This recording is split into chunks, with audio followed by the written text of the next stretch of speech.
Oremos. Señor, te damos muchas gracias porque podemos comenzar, Señor, las actividades de nuestro día, Señor, como iglesia, y porque tú nos permites, Señor, el reunirnos, Señor, acá en la casa de nuestros hermanos, Señor. Gracias, Señor, también por la construcción que se está haciendo allá en Batuco, Señor, y pedimos, Señor, tu bendición para nuestros hermanos, Señor, que están trabajando allá, Señor, durante la semana, pero también, Señor, ahora pedimos para este trabajo, Señor, para la exposición de tu palabra, Señor, para que podamos conocerte más, que podamos conocer tu voluntad, que podamos, Señor, entonces también adorarte con mayor información en nuestra mente, Señor, y con un corazón que te adora, Señor, por lo que tú eres. Te pedimos, Señor, entonces que tú nos guíes con tu Espíritu Santo, Señor, y con tu palabra en esta mañana. En el nombre del Señor Jesucristo, amén. Entonces, la semana pasada, nosotros comenzamos nuestra exposición de los estándares, hablando acerca de la pregunta 1 del Catecismo Mayor y el Catecismo Menor, y vimos cómo el propósito de la vida del hombre es glorificar a Dios y gozar de Él para siempre. Todo lo que Dios hace y todo lo que nosotros hacemos tiene este propósito o debe tener este propósito. El día de hoy vamos a comenzar haciendo la exposición del capítulo 1 de la Confesión de Fe, específicamente el día de hoy, el párrafo 1. Y este se armoniza con la pregunta 2 del Catecismo Mayor. El tema de este párrafo y de esta pregunta es la necesidad de la Escritura. Voy a leer la pregunta 2 del Catecismo Mayor.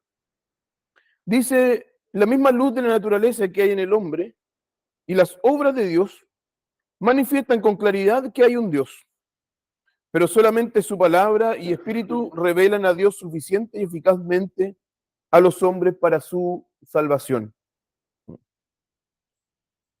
La confesión dice, aunque la luz de la naturaleza y las obras de la creación y providencia manifiestan la bondad, sabiduría y poder de Dios, de modo que dejan a los hombres inexcusables, sin embargo, ellas no son suficientes para dar ese conocimiento de Dios y de su voluntad que es necesario para la salvación.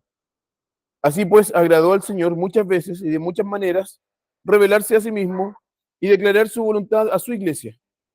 Y después, para la mejor preservación, me está mal ahí la página, debe decir preservación y propagación de la verdad, y para el más seguro establecimiento y consolación de la iglesia contra la corrupción de la carne y de la malicia de Satanás y del mundo, ponerla enteramente por escrito, lo cual hace que las sagradas escrituras sean sumamente necesarias, y esta es la frase que le da el tema a este párrafo, que sean sumamente necesarias, por eso vamos a hablar de la necesidad de la escritura, habiendo ya cesado aquellas maneras anteriores por las que Dios revelaba su voluntad a su pueblo.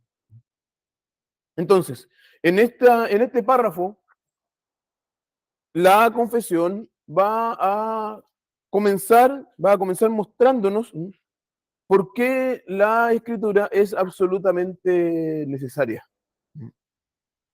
Entonces aquí va a tener la doctrina de la revelación. Dios quiere revelarse al hombre. ¿De cuántas formas Dios se revela al hombre? De dos. La revelación general y la revelación especial. El Salmo 19, por ejemplo, habla de ambas revelaciones. Los cielos cuentan la gloria de Dios y por otro lado la ley, la palabra, los mandamientos de Jehová. Entonces nosotros encontramos ahí en el Salmo 19 precisamente esta división, y la parte final del Salmo 19 va a mostrar cómo la salvación y la obediencia a Dios van a depender en última instancia no de la revelación general, sino que de la revelación especial. Eso es lo que dice este párrafo. Entonces comienza hablando acerca de la revelación general. Cuando nos dice, la luz de la naturaleza, las obras de creación y providencia manifiestan la bondad, sabiduría y poder de Dios. El catecismo dice, la ley de la naturaleza, la luz de la naturaleza cae en el hombre y las obras de Dios. Entonces nosotros entendemos que las obras de Dios son en la confesión de fe, la creación y la providencia. Y cuando dice en la confesión la luz de la naturaleza, se refiere a lo que el catecismo llama la luz de la naturaleza que hay en el hombre. Entonces aquí se complementan ambos párrafos, el párrafo con la pregunta. Entonces la revelación general se da, o la fuente o los medios para Dios revelarse generalmente son la luz de la naturaleza del hombre, las obras de la creación y la providencia. Esos son los medios por los cuales Dios se revela. Vean en Romanos 2, 14 y 15.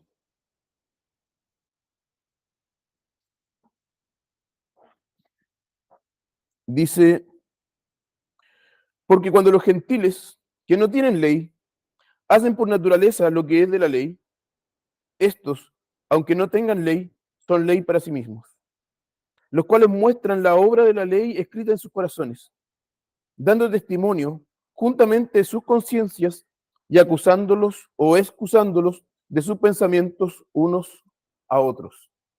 Lo que está diciendo aquí Pablo en estos versículos es que hay en el hombre, desde su creación, cierto conocimiento de Dios. Aunque el hombre no tiene ley, es decir, no tiene la ley escrita, no tiene la palabra. Recuerden que en Romanos va a hablar a los judíos que tienen la ley escrita, la Torá. Va a hablar también a los gentiles que no tenían la ley escrita. Es posible que los gentiles que no tenían la ley escrita pudieran hacer la voluntad de Dios o supieran qué es lo que Dios quería que ellos hicieran. Sí, porque tienen la ley escrita en sus corazones. Por eso, sin importar si tienen la ley escrita o no, todos saben que matar es malo. Porque la ley moral de Dios fue escrita por Dios en el corazón de todas las personas. La ley moral de Dios no comienza en el Sinaí, no comienza en Éxodo 20. Comienza antes del huerto, comienza en la misma creación.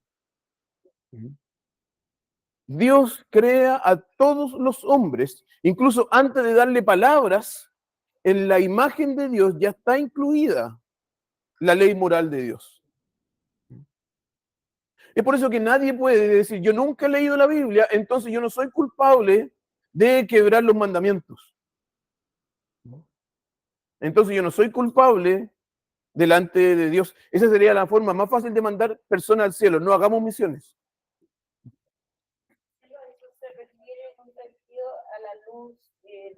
Esa es la luz de la naturaleza en el hombre. Ese conocimiento que está en el hombre desde la creación. ¿Recuerden Caín cuando mató a Abel? No sabemos lo que Dios puede haberle dicho a Adán, además de lo que está escrito en la Escritura. Sin duda, Dios tiene que haber hablado con Adán muchas cosas que no están registradas en la Escritura. Porque recuerden que cuando Adán pecó, él escuchó que Dios andaba en el huerto y él se escondió.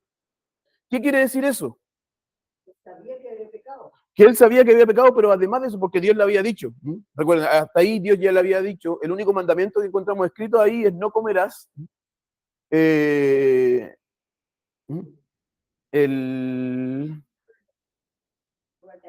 sí. Pero la cuestión es, Adán pecó y él escucha bulla en el huerto. Él sabe que es Dios. ¿Por qué? Porque esto era común, esto pasaba siempre. Dios venía al huerto a tener comunión con Adán. Y entonces cuando Adán lo escucha, viene Dios, me escondo. Porque se llenó de vergüenza. Entonces Dios con Adán tienen que haber conversado muchas cosas. No tenemos nosotros el registro ahí. Pero lo que sabemos, por ejemplo, cuando Caín mató a Abel, él sabía que el juicio que merecía era la muerte. Y por eso él le dice a Dios, pues Dios habla con directo con él. No, no me mande afuera, dice, me van a matar. ¿Mm? Y Dios por eso coloca una señal en él para que no lo matasen. Pero él sabía que la ley moral dice que el hombre que mata debe morir. Encontramos las palabras explícitas de Dios así recién en Génesis capítulo 9, cuando él habla a Noé. Antes de eso, ¿cómo Caín sabía? Bueno, estaba en el corazón de todos los hombres. Todos los hombres sabían, incluso, no solo Caín, los demás que él se encontrase en otras partes, sabían que lo que Caín merecía por haber matado a su hermano era la muerte. Esa es la luz natural que hay en el hombre. Todos los hombres saben cosas de Dios. Todos los hombres tienen la ley escrita en su corazón. Todos los hombres saben que Dios existe y que ellos deben adorar a Dios. Calvino hablaba de esto como la simiente de la religión, o la semilla de la religión, el sensus divinitatis, que es el sentir la divinidad. Es por eso que todos los pueblos tienen dioses. Todos los pueblos adoran. ¿Por qué todos los pueblos adoran y por qué todos los pueblos se crean a sus dioses? Porque el hombre es adorador por la creación, tiene la necesidad de adorar a Dios, pero como no tienen la ley escrita, como no tienen la voluntad de Dios, ellos quedan a tientas. Adorando entonces lo que viene a su imaginación con los ojos cerrados, más o menos, así es Dios, así puede ser. Esa es la idea. Porque el hombre tiene en su corazón la ley escrita. Cuando nosotros tenemos los 10 mandamientos no son la ley moral. Los 10 mandamientos son el resumen de la ley moral. La ley moral completa está escrita en el corazón del hombre. Entonces la luz de la naturaleza nos muestra la bondad, sabiduría y poder de Dios. Veamos también en Romanos capítulo 1, Romanos 1, versículos 19 al 20.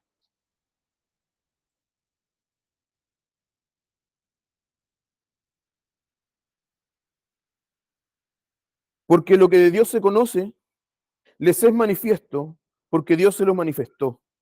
Porque las cosas invisibles de Él, su eterno poder y divinidad, se ven claramente desde la creación del mundo, siendo entendidas por las cosas que son hechas, de modo que son inexcusables.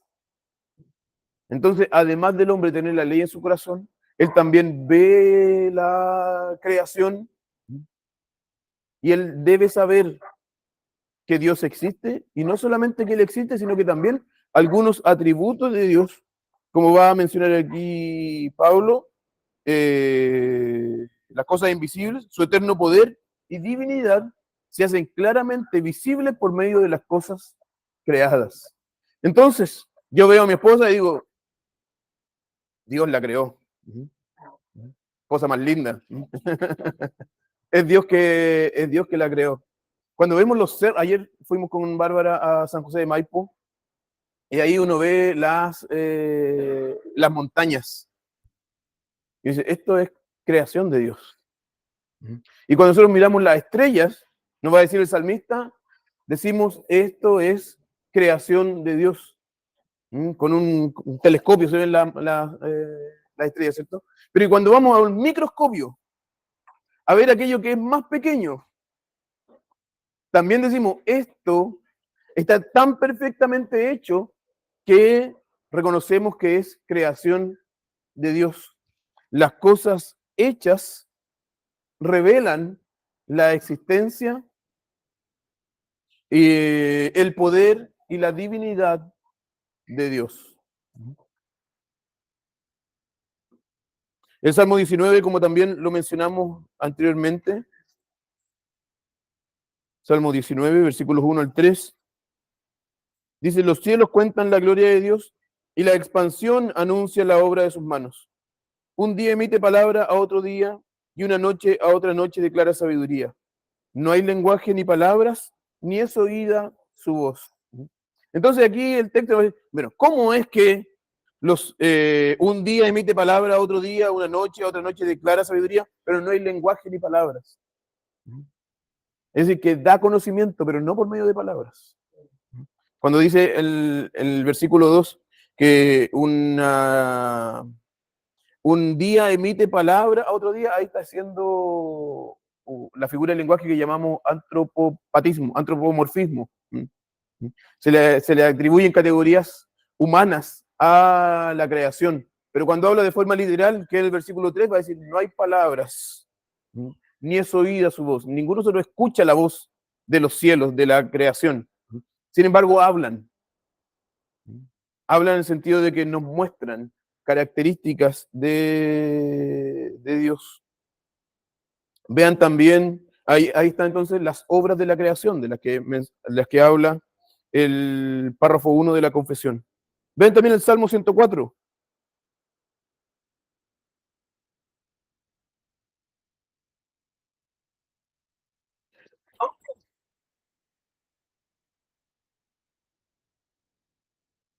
Salmo 104. Bendice, alma mía, a Jehová. Jehová, Dios mío, muchos te has engrandecido, te has vestido de gloria y de magnificencia.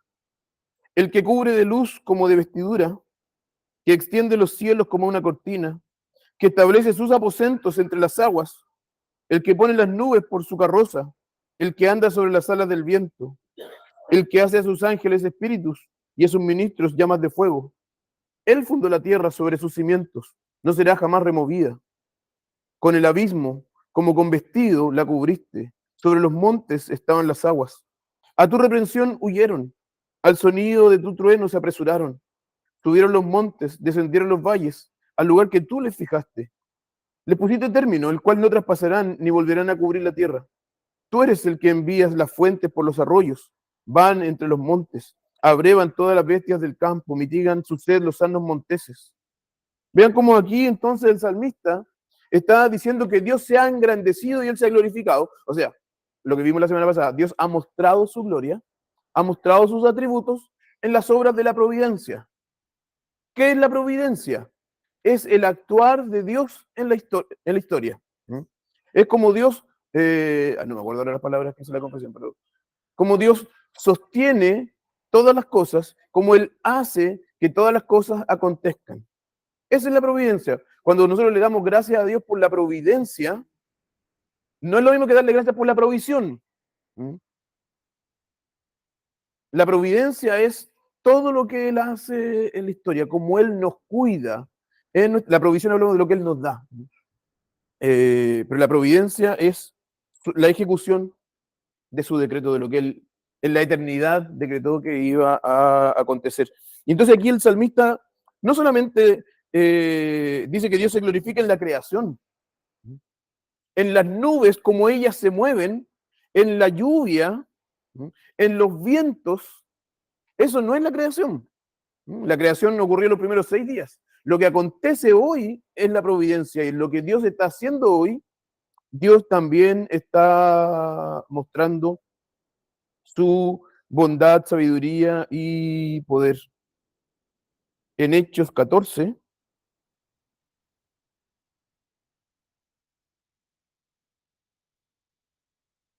versículos 14 al 17,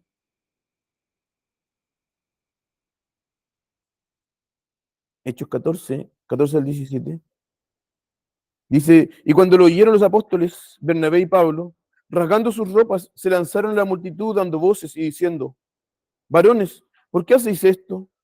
Nosotros también somos hombres de pasiones como vosotros, que os anunciamos que que de estas vanidades os convirtáis al Dios vivo, que hizo el cielo y la tierra y el mar y todo lo que hay en ellos, quien en las edades pasadas ha dejado a todas las naciones andar en sus propios caminos, si bien no se dejó a sí mismo sin testimonio, haciendo bien, dándonos lluvias del cielo y tiempos fructíferos, llenando de sustento y de alegría nuestros corazones. Entonces vean cómo Bernabé y Pablo, cuando los están haciendo ídolos de ellos, ellos dicen, no, nosotros somos hombres, nosotros no somos como Dios. ¿Quién fue el que hizo el cielo, la tierra y el mar y lo que hay en ellos? Es Dios. Él ha dejado, ahí está hablando de su providencia, Él ha dejado a las naciones andar en sus propios caminos, aunque no se dejó a sí mismo sin testimonio. O sea, aunque Dios los dejó andar en sus caminos, Él de igual forma daba testimonios a todos. ¿De qué forma? Dándonos lluvias del cielo y tiempos fructíferos, llenándonos de sustento y alegría en nuestros corazones. Entonces, en el sustento, en la provisión, en lo que ocurre primero en el clima, dando lluvia, el resultado del clima de la agricultura, dándonos el tiempo fructíferos y sustento, y con eso Él llena entonces nuestros corazones. La gloria de Dios en su providencia. Entonces, las revelaciones, ¿cuáles son los medios de la revelación general? La luz de la naturaleza en el hombre, la creación y la providencia. Entonces, Dios se revela. ¿Qué es lo que Él revela? Nos va a decir la confesión, bien, el catecismo va a decir que revelan con claridad que hay un Dios, o sea que Dios existe. La confesión va a decir que revelan la bondad de Dios, la sabiduría de Dios y el poder de Dios.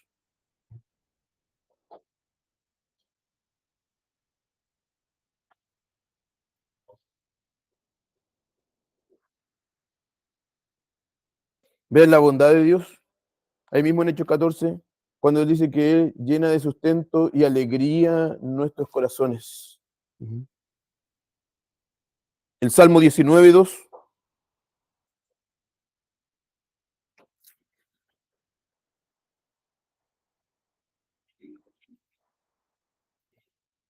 dice que una noche a otra noche declara sabiduría. En Romanos 1, versículos 19 y 20, dice que las cosas invisibles o que las cosas visibles muestran su eterno poder y divinidad. Entonces, la revelación general muestra la existencia de Dios y también algunos de los atributos de Dios. Lo revelan a Él entonces como Dios. Ahora, ¿cuál es el resultado o qué es lo que hace la revelación general?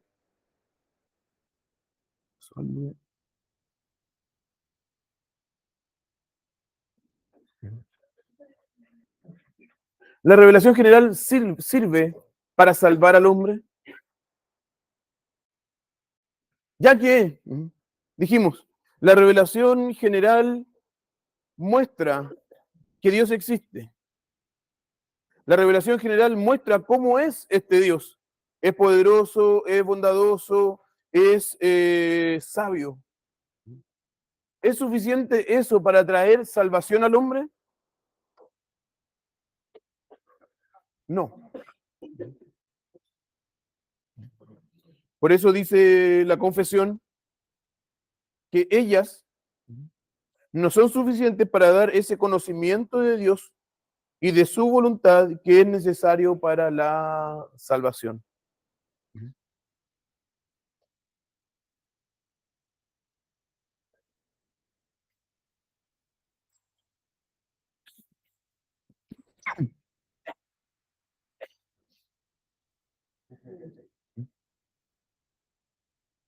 De hecho, justo antes, dice, de modo que dejan a los hombres inexcusables.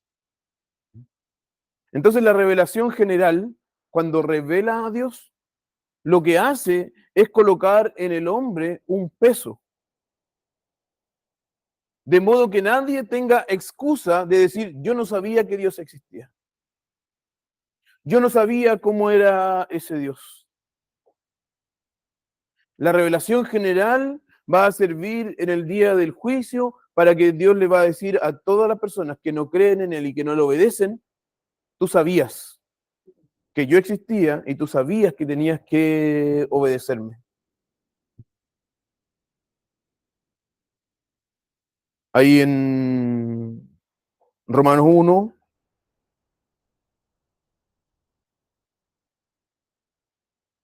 a partir del versículo 18, dice, porque la ira de Dios se revela desde el cielo contra toda impiedad e injusticia de los hombres, los cuales detienen la verdad con injusticia. Porque lo que de Dios se conoce les es manifiesto, porque Dios se lo manifestó, porque las cosas invisibles de Él, su eterno poder y divinidad, se ven claramente desde la creación del mundo, siendo entendidas por las cosas que son hechas, de modo que son inexcusables.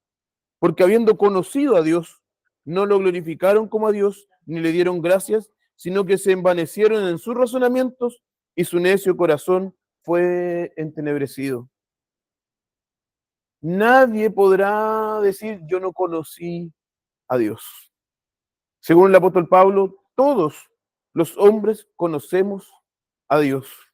Desde Adán hasta que el Señor Jesucristo vuelva, todos los hombres van a conocer a Dios. Por eso dice, no tienen excusa. Porque aun cuando ellos conocen la verdad, porque el problema de ellos no es el conocimiento de la verdad, el problema de los que no creen es la rebeldía, no el conocimiento. El problema es moral. Porque el hombre lo que quiere hacer o lo que prefiere hacer es detener la verdad con injusticia. O sea, sabe lo que tiene que hacer, pero prefiere no hacerlo y prefiere hacer lo que es de su corazón. Y por eso dice, habiendo conocido a Dios, no lo glorificaron como a Dios ni le dieron gracias, sino que se envanecieron en sus razonamientos y su necio corazón fue entenebrecido. ¿Cuál es el castigo de Dios para eso? Dios lo entrega a la propia inmundicia, la concupiscencia de sus corazones, dice el versículo 24. Entonces, cuando el hombre se revela contra la verdad que él sabe,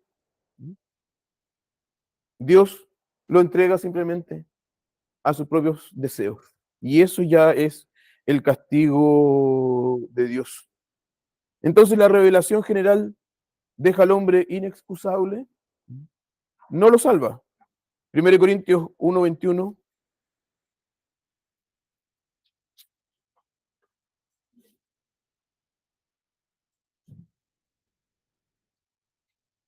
Pues ya que en la sabiduría de Dios, el mundo no conoció a Dios mediante la sabiduría, agradó a Dios salvar a los creyentes por la locura de la predicación. El hombre no conoce a Dios para la salvación por su propia sabiduría. O sea, mirando la creación, el hombre no va a conocer a Dios salvíficamente, sino que es por medio de la predicación de la palabra de Dios. También aquí en 1 Corintios 2, versículos 13 y 14, dice, lo cual también hablamos, no con palabras enseñadas por sabiduría humana, sino con las enseñadas por el Espíritu Santo, acomodando lo espiritual a lo espiritual. Más el hombre natural no recibe las cosas que son del Espíritu de Dios, porque le son locura, y no las puede entender porque se han de juzgar espiritualmente.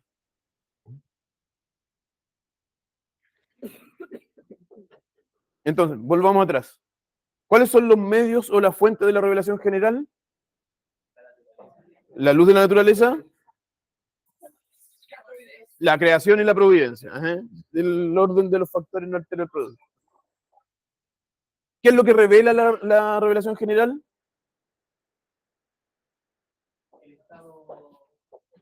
No, ¿qué es lo que revela?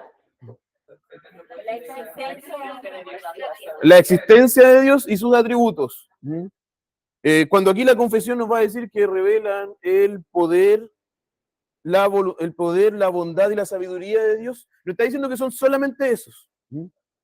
Porque el Salmo 19 dice que revela la gloria de Dios. Y dijimos la semana pasada, la gloria de Dios son todos sus atributos, todas sus perfecciones. Entonces aquí, sinecdo que se llama, parece, la figura del lenguaje que es, va a hablar del todo por las partes, por alguna de sus partes. Y el resultado de la revelación general no es la salvación, sino que el dejar al hombre sin excusa para el día del juicio. Y entonces, ahora viene la cuestión. Si la revelación general nos salva, necesitamos obtener un conocimiento de Dios o que Dios se revele de una forma que sí salve. No tenemos, como dice el Catecismo Mayor, la pregunta 2, solamente su palabra y espíritu revelen a Dios suficiente y eficazmente a los hombres para su salvación. Entonces, el Confesión 1 dice, sin embargo, ellas no son suficientes para dar ese conocimiento de Dios y de su voluntad que es necesario para la salvación. Entonces, simplemente tener conocimiento de Dios no es suficiente para ser salvo. Necesitamos conocer a Dios y su voluntad. La creación no nos habla acerca de la voluntad de Dios, sino que de los atributos de Dios. ¿Dónde Dios revela su voluntad? En su palabra, en la revelación especial. La escritura viene después. Porque ¿de qué forma Adán conoció a Dios? Dios hablaba. Ahí no había escritura. Es su palabra. Pero estamos hablando aquí, estamos haciendo la diferencia. Revelación general, revelación especial. Pero esa revelación especial siempre transmite su palabra. Dice el autor de Hebreos que Dios habló de muchas formas en la palabra. En diversos tiempos, no, como dice,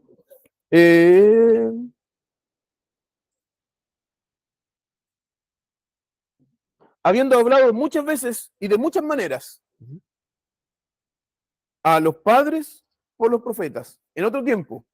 O sea, antes habló Dios.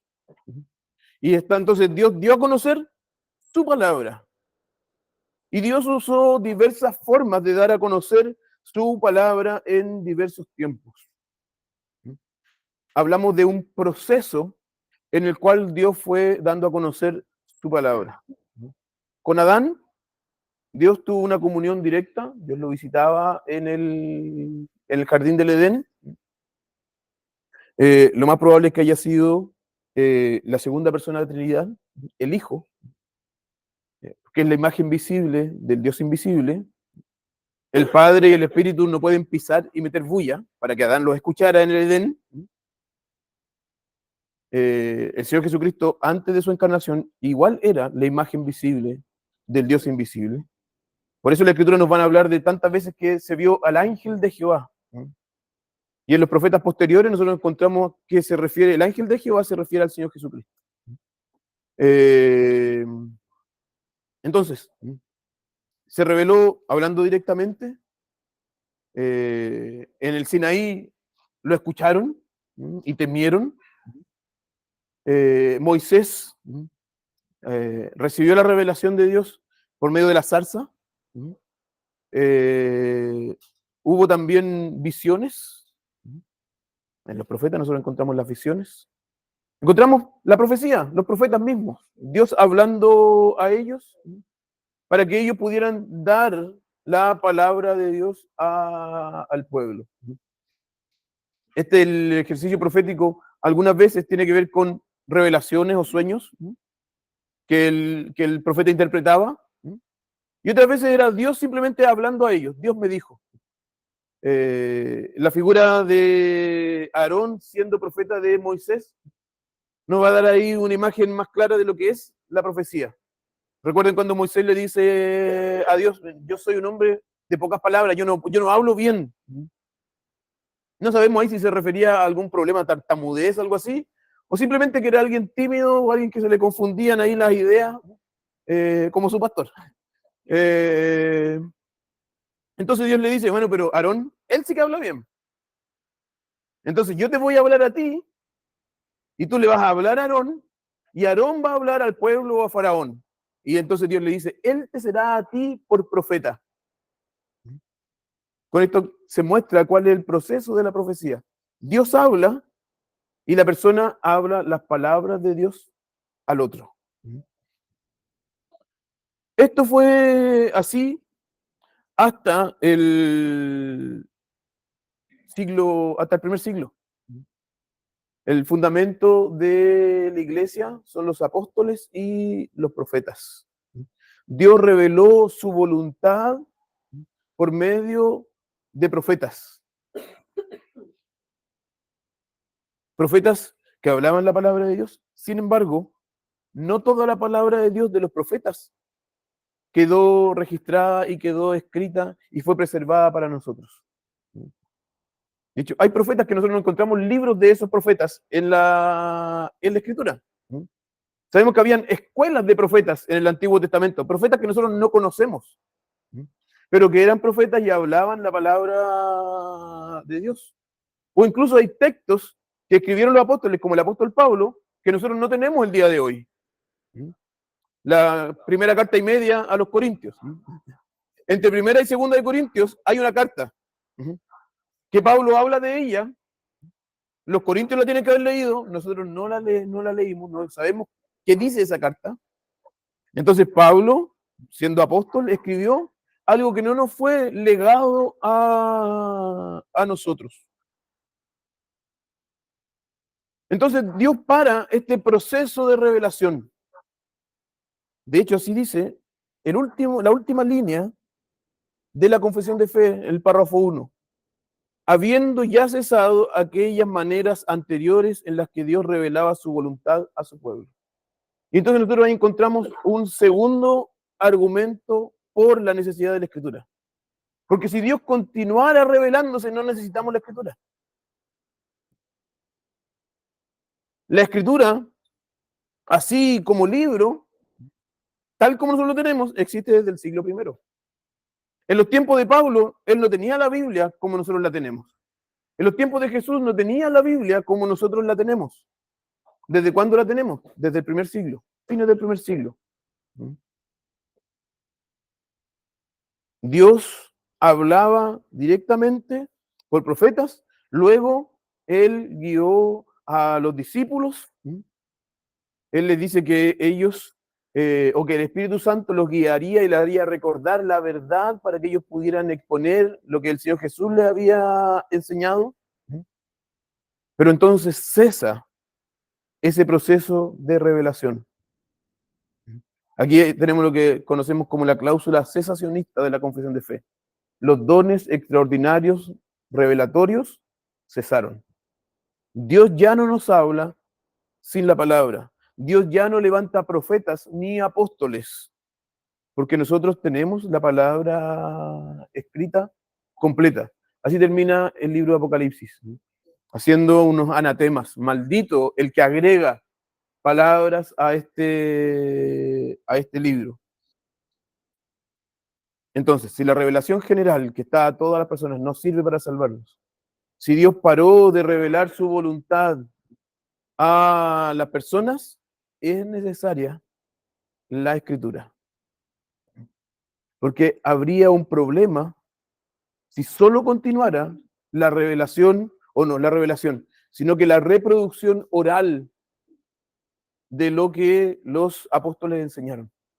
¿Han jugado el juego del teléfono? ¿Sí?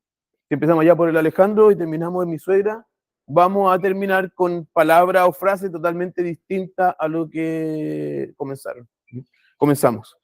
Entonces, no hay confiabilidad en ese proceso oral. Entonces Dios quiso, como dice la confesión de fe, eh,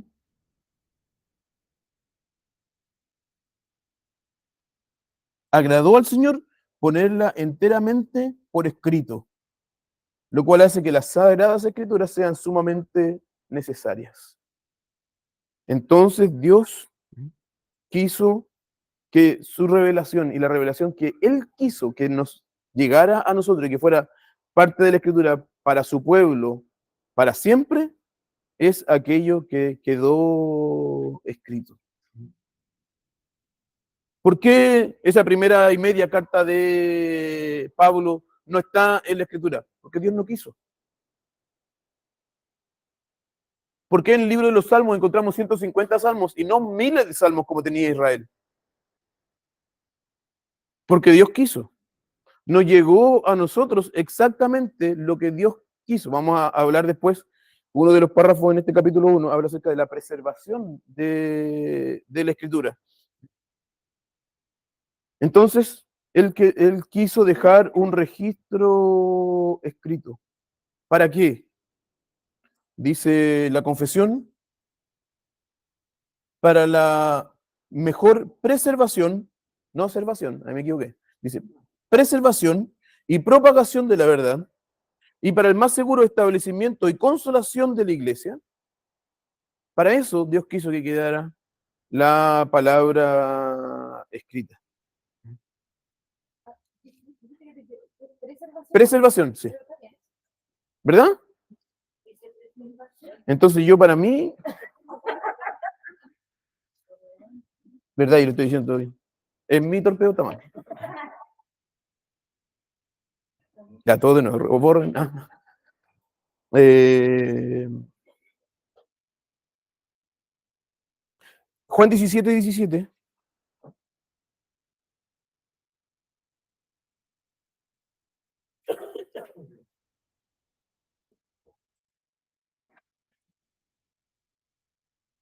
Santifícalos en tu verdad, tu palabra es verdad. Segunda de Timoteo 4, del 1 al 4.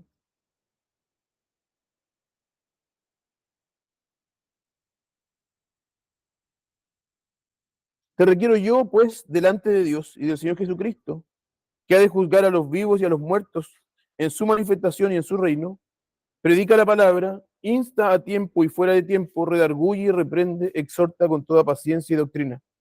Porque vendrá tiempo cuando no soportarán la sana doctrina.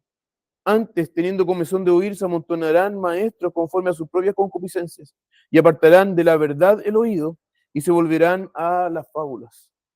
Como estos se apartarán de la verdad su oído. Por lo tanto, predica la palabra, porque ahí está la verdad. Entonces, para la preservación de la verdad, para la propagación de la verdad, Dios dejó escrita la palabra. Por eso, justo antes de eso, había dicho, toda la escritura es inspirada por Dios. En la siguiente clase vamos a hablar acerca de la doctrina de la inspiración. Pero entonces, para la preservación, para que ésta no cambie, y para la propagación de la verdad, Dios quiso que ésta quedara escrita. En Primera de Timoteo, capítulo 3, versículo 13, no,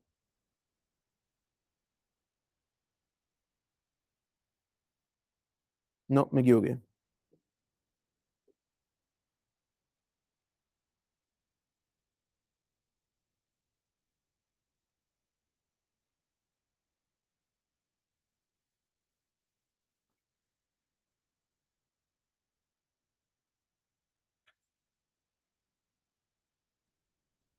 No, Salmo 119, 50.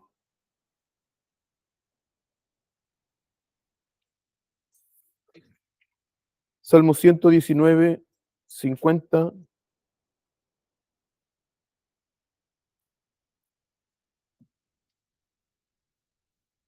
Este es mi consuelo en mi aflicción, que tu dicho me ha vivificado. Entonces, la iglesia, ¿dónde encuentra su consuelo? En el dicho de Dios. Recuerden que el Salmo 119 va a referirse de muchas formas a la escritura. Los juicios, los caminos, tu palabra, tu ley, tus juicios, tus testimonios. Entonces se refiere a la palabra. La palabra, entonces, ya que ha sido preservada y propagada, trae consuelo a la iglesia. El texto que estoy buscando, que se me olvidó, es cuando dice que la iglesia es columna y baluarte de la verdad.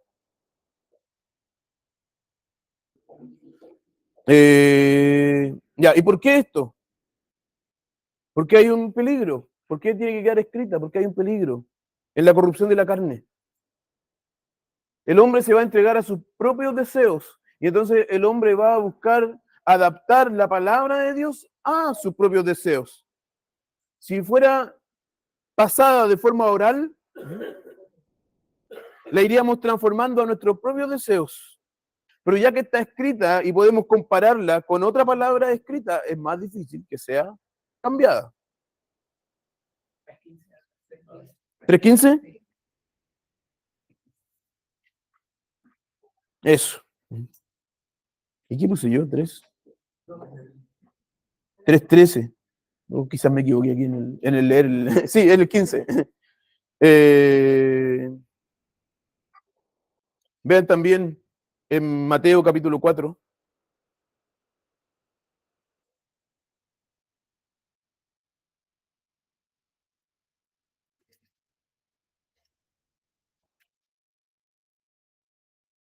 Mateo capítulo 4, el versículo 2. Habiendo ayunado 40 días y 40 noches, después tuvo hambre. Y acercándose a él, el tentador le dijo: si eres hijo de Dios, di que estas piedras se conviertan en panes. Mas él respondiendo dijo: escrito está, no solo de pan vivirá el hombre, sino de toda palabra que sale de la boca de Dios. Entonces el diablo lo llevó a la santa ciudad y lo puso sobre el pináculo del templo. Y le dijo: si eres hijo de Dios, tírate abajo, porque escrito está, a sus ángeles mandará acerca de ti y te llevarán en las manos, no sea que tropieces con tu pie en piedra. Jesús le dijo: escrito está, además, no tentarás al Señor tu Dios. ¿Qué es lo que hace Satanás aquí? Tentar a Jesús, pero ¿cómo? Torciendo las palabras de la Escritura. Y entonces Dios, para que esto no ocurra, porque está la malicia de Satanás y del mundo que nos habla aquí la confesión, Dios quiere que esta palabra quede escrita, para que ella pueda ser estudiada, comprendida por cada uno de nosotros. Entonces la escritura es sumamente necesaria para poder conocer bien a Dios, para poder conocer la voluntad de Dios. Y entonces, como dice Juan en el capítulo 21,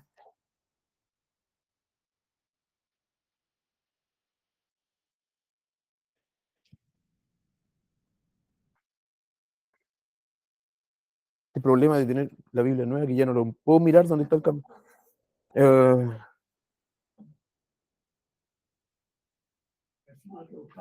Es primera, sí, 4:13. Ah, ya. 4:13. ¿Qué dice? Dice: entre tanto que voy, ocúpate en la lectura, en la exhortación y en la enseñanza. Ya, no, era el 15. Era el 15, sí. Que hablaba de la iglesia siendo la columna y baluarte, el sostén de la verdad, porque la verdad debe ser mantenida. Pero aquí en Juan, cuando dice que muchas otras cosas hizo el Señor Jesús, no todas fueron escritas, pero que estas que quedaron escritas es para que conozcamos que el Señor Jesús es el Hijo de Dios y entonces, creyendo, seamos salvos. Entonces, la Escritura es el medio que Dios va a usar, específicamente la predicación de la Escritura, el medio que Dios va a usar para la salvación del hombre. Entonces, hagamos la pregunta que dijimos que íbamos a hacer siempre la semana pasada. ¿De qué forma Dios se glorifica y de qué forma nosotros podemos gozar de Dios conociendo la doctrina de la necesidad de la Escritura. Dios se va a glorificar dando a conocer su verdad, las verdades que hablan acerca de Él y de su voluntad. Porque Dios se va a glorificar finalmente y de forma más sublime en Cristo. Y la revelación general no nos habla acerca de Cristo, de Él como el mediador, de Él como el Salvador. La doctrina o la revelación general no nos habla de Dios como Trinidad. Pero la revelación especial sí, y la palabra de Dios sí. Y Dios se va a glorificar en que conozcamos a Cristo. ¿Y cómo lo vamos a hacer esto? Necesitamos la Escritura. Pero ¿de qué forma nosotros podemos gozar de Dios? En la Escritura misma. La Escritura es nuestro gozo. ¿Por qué? Porque ella nos revela a Dios. Me gozo en ver la revelación de Dios, me gozo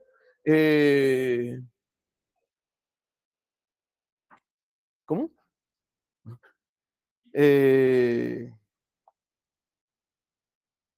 Como le decía el ejemplo que yo puse, yo veo a mi esposa y la veo hermosa.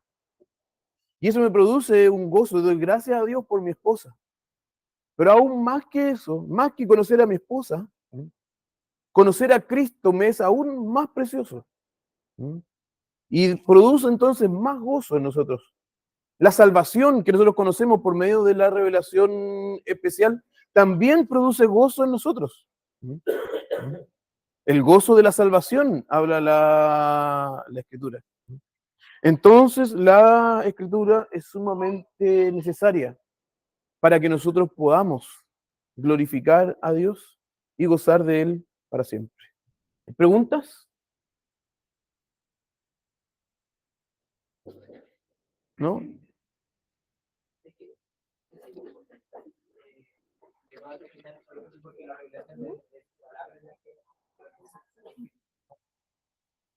Ya dejar de ser identificados, sino también entender, o sea, la revelación especial que hoy en día que tenemos que la Escritura, pero el entendimiento que es dado por medio del Espíritu Santo. En medio del Espíritu Santo, sí. El texto que leímos en 1 Corintios que decía que el hombre natural no entiende las cosas de Dios, porque tratan de discernir espiritualmente. Pero eso es una doctrina que viene después, párrafo 7 me parece, en la confesión. Pero sí, aún así la revelación especial sin la obra del Espíritu Santo tampoco trae salvación. Hay hombres que conocen la Escritura. Los judíos conocían la Escritura mucho mejor que nosotros. Podían recitar de memoria grandes partes del Antiguo Testamento mucho mejor que nosotros. Pero sin embargo, leer la Escritura e incluso entenderla humanamente no es suficiente para la salvación. Necesitamos ese entendimiento espiritual, esa fe del cual habla la Escritura. Se me olvidó la primera frase que yo quería decirles. Es que este capítulo 1 ha sido entendido por todos los teólogos, incluso de todas las tradiciones cristianas, como siendo el mejor resumen doctrinal de la enseñanza de la Escritura. Benjamin Barfield dice, ciertamente no hay en toda la literatura confesional una declaración de doctrina más noblemente concebida o hábilmente elaborada que el capítulo de las Sagradas Escrituras que los teólogos de Westminster colocaron en la cabeza de su confesión y pusieron como fundamento del sistema de doctrina. Si queremos conocer la doctrina de la Escritura, un resumen de ella, vamos a la confesión de fe. Ya, oremos. Señor, te damos muchas gracias por el estudio, Señor, de esta mañana. Tú muestras, Señor, tu gloria en la creación, Señor, en la providencia. Tú has puesto, Señor, en nosotros el sentido de la religión, la semilla, Señor, de la religión en nuestros corazones. Sabemos que existes. Sabemos, Señor, cómo eres. Pero naturalmente, Señor, no vamos a ti, sino que estamos envanecidos en nuestros propios razonamientos. Y por eso, Señor, detenemos la verdad con la injusticia. Así que, Señor, te agradecemos por tu revelación especial y especialmente, Señor, por el registro escrito de ella. Porque es por medio de ella que conocemos al Señor Jesucristo y que creyendo en Él tenemos salvación. Muchas gracias, Señor, porque entonces tú te glorificas en tu palabra y nosotros podemos gozarnos, Señor, en ti por medio de ella. Te pedimos, Señor, que tú nos bendigas entonces por el estudio, Señor, que amemos más tu palabra, que nos acerquemos, Señor, más a ella, sabiendo, Señor, que ella es sumamente necesaria, absolutamente necesaria, Señor, para nuestra salvación. Ahora, Señor, te pedimos que tú nos guardes y nos cuides para el culto, Señor, que vamos a tener a continuación, para que tu pueblo reunido, Señor, glorifique tu nombre, Señor, como es debido. Esto, Señor, te lo pedimos y te lo agradecemos. En el nombre del Señor Jesucristo. Amén. Chao, chiquillos. Saludos a papá. Nos vemos, nos vemos.